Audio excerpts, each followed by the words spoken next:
చూడండి ఈరోజైతే శనగపప్పు వడలు చేసుకుందాము.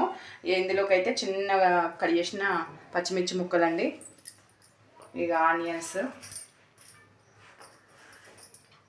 అల్లం వెల్లిగడ్డ పేస్ట్ అండి, ఇక కరివేపాకు,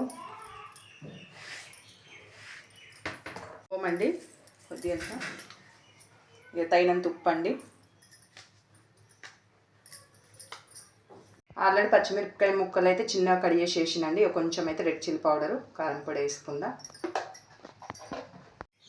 ఇక చిటికెడు పసుపు అండి. ఇదైతే ఇక బాగా మిక్స్ అయ్యేలా కలుపుకోవాలండి. చూడండి ఇక కవర్కి అయితే ఆయిల్ పోసుకొని ఇక పిండిని అయితే ఇట్లా అప్పల్లాగా చేసుకోవాలి. ఇట్లా బాల్స్ లాగా చేసి ఇక కవర్ పైన ఇట్లా అయితే ఇట్లా ఉత్తాలండి.